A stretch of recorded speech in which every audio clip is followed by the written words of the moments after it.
Promotion canapé.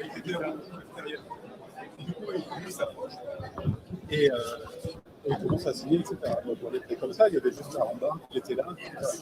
Nous avons Irwin. Ça y est. Alors Irwin, bonjour. Ce PCS, je fais partie des meubles maintenant. Exactement. Dans le vif du sujet.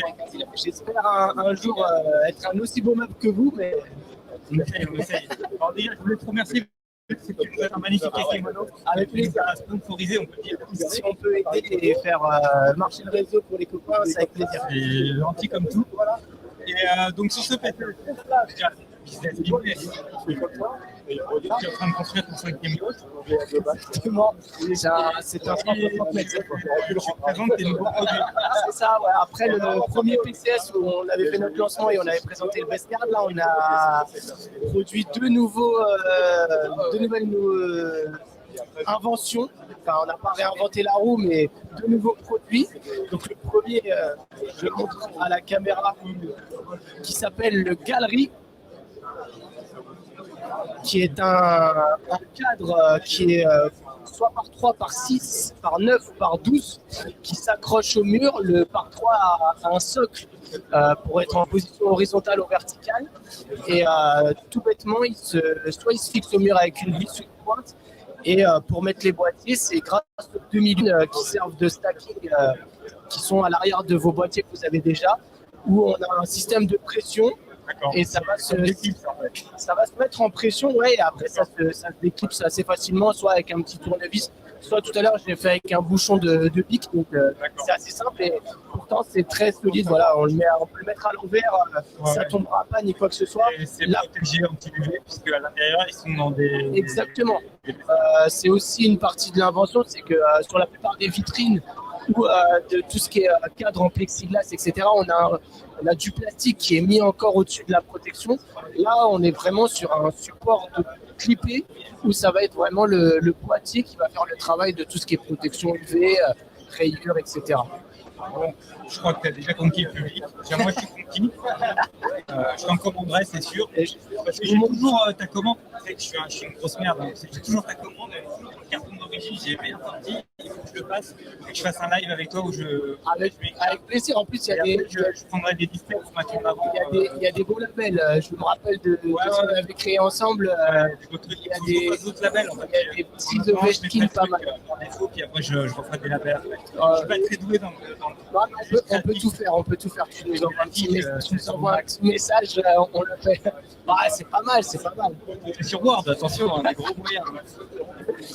Après, le deuxième produit, pour toutes vos cartes qui n'iront pas dans les best cards, on vient de créer une boîte de rangement. Et ça rentre dans les Kallax d'Ikea. Ça rentre dans les Kallax Ikea sur la demande de ma femme, le meuble qu'on a tous. Et c'est une boîte. Le standard de l'industrie. C'est le standard de toutes les maisons. Ouais. Tout le monde a une Kallax. Par 4, par 8 ou par 12, tout le monde l'a. Et voilà, on a créé une boîte de rangement avec du carton recyclé et surtout une boîte qui fit les top loaders, pas comme la plupart des petites boîtes blanches, etc. Où là, on peut vraiment ranger les. Même s'il y a des team bags et tout. Exactement. Les 4 rangées. Les 4 rangées supportent les top loaders. Donc, parce que c'est de la merde, hein, les trucs blancs, je les mets de traviole pour que ça rentre. C'est ça, ou alors on est obligé de forcer et du coup soit ça bende un peu la carte, soit l'autre rangée d'à côté est un peu abîmée. C'est trop bien. Donc voilà, on a créé ça sous un format carré donc pour les Kallax et puis avec carton recyclé et c'est pas du simple cardboard, c'est vraiment la boîte est très rigide, donc on peut les superposer, ça va pas s'enfoncer. Nous, généralement, on va les livrer montés, mais si on les livre démontés, il n'y a aucun risque d'abîmer une languette et que la boîte soit bancale, etc. C'est vraiment un produit. Le chat peut venir dessus. Le chat peut venir dessus. En priorité sur la face où il n'y a pas le logo. Mais non, bien sûr, le chat peut venir dessus. Et puis, Ça peut supporter plus de 2000 cartes. Par contre, les cartes gradées, ça dépasse du coup. Ouais, c'est pas fait pour les cartes gradées ni les base cards. On peut les mettre sur la tranche. Ouais, mais on peut pas. Mais c'est pas fait pour. C'est pas le même format, ouais. C'est pas là, c'est vraiment une boîte. C'est format standard. C'est ça, c'est vraiment une petite boîte de rangement sympa pour un peu plus travaillé que les boîtes blanches classiques. Cool. Est-ce que tu as eu le temps de voir d'autres stands? Est-ce que tu as craqué pour des choses? Je suis passé voir 2-3 copains du hockey avant que les portes ouvrent et je suis passé voir aussi Benoît qui a fait la collab avec Terry Tarpey et qui a quelques pièces dans nos boîtiers que je suis passé voir. Mais non, à vrai dire, j'ai pas eu trop le temps. J'espère pouvoir le faire, mais je suis hyper content et je félicite les organisateurs de l'événement parce que c'est une réussite, il y a beaucoup de monde et c'est hyper sympa de retrouver autant de collectionneurs et autant d'exposants au même endroit. C'est vraiment sympa. Autre chose, tu es maintenant un roi de la baston. Parce que tu travailles avec Fernand Lopez et Lares et Zeto. Alors raconte-nous cette aventure. Cette aventure déjà, elle n'aurait pas été possible sans Zeto. Parce que c'est lui qui a la création des cartes. Et c'est un process qui nous a pris pas mal de temps. On est sur le dossier depuis le mois de mars et on a fait le lancement du coup à l'Ares 15 il y a 2 semaines. On travaille en collaboration avec une société qui s'appelle Fight IQ et qui représente tous les joueurs, tous les combattants qui sont à l'Ares, mais aussi dans tout le MMA en France. Donc aussi avec MMA GP et Hexagon. D'accord. Et potentiellement d'autres qui vont arriver. Donc, on fait des créas de cartes pour potentiellement les combattants qui vont aller à l'UFC prochainement, donc qui seront dans les box Panini, mais du coup, on aura la vraie première rookie card. Ou pour vraiment collectionner tous ces athlètes de ligue mineure et proposer des nouvelles cartes sur le marché avec une petite présentation sympa où toutes les cartes sont dans des boîtiers cartes label avec un label travaillé pour l'organisation, donc pour la RES ou pour d'autres, et dans des packaging, dans des petites boîtes noires qui font partie des nouveautés prochaines chez Cartes Label. Et ça se trouve où ça? Directement sur ton site? Alors, directement au Dôme de Paris pendant les événements. Donc là, le prochain, c'est le 23 juin avec notamment Baki qui combat, qui est un très très jeune combattant et très très fort, et qui est très prometteur et sûrement en route pour l'UFC.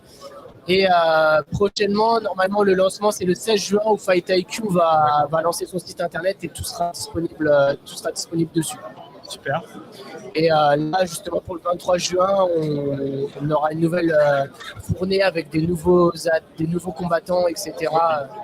Donc la gamme de combattants s'élargit. Ouais, c'est cool.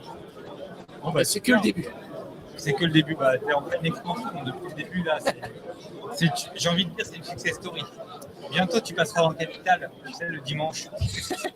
S'ils remettent Emmanuel Chin, je viens. Sinon, Julien Courbet, je ne viens pas. Et c'est comment? C'est Courbet, je crois. C'est Courbet maintenant, ouais. Rendez-moi Emmanuel Chin. Rendez-moi le mono-sourcil. C'est vrai. Et oui, ce jeune entrepreneur français a développé sa jeune start-up dans le monde des cartes. Cette Irwin, combien gagne-t-il? Mais attention au scandale. T'as vu, je présente bien. Oui, on est content du lancement. Comme on avait fait pendant la foire aux questions il n'y a pas longtemps, on l'avait expliqué, on a eu un peu de mal sur le marché français au lancement, donc sur fin 2022.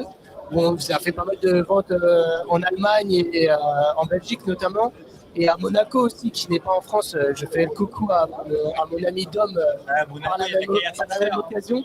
Et là, notamment depuis le lancement des cartes Panini Score, etc., et maintenant que les gens ont pu appréhender un petit peu le produit qui reste une nouveauté, je m'attendais à un lancement lent. Et là, ça y est, ça commence à bien se lancer. Et puis les nouveaux produits, j'espère, vont aider. Et en septembre, encore une nouveauté. Et tout ça potentiellement dans le but ultime de faire encore un autre boîtier avec d'autres tailles et un autre format sur la fin d'année ou début 2024. Et les ricains, ils t'ont rapproché ou pas encore? On essaye de trouver un distributeur. Parce que là, on a fait 4 colis la semaine dernière, c'est 39 € pour envoyer 10 boîtiers. Donc c'est un peu compliqué. Donc on cherche un distributeur. On risque de s'y rendre cet été, soit pour le national, soit juste après, pour essayer de trouver une solution d'exportation et aussi pour les UK où le Brexit nous ferme un peu ce marché-là pour l'instant. Ok, cool.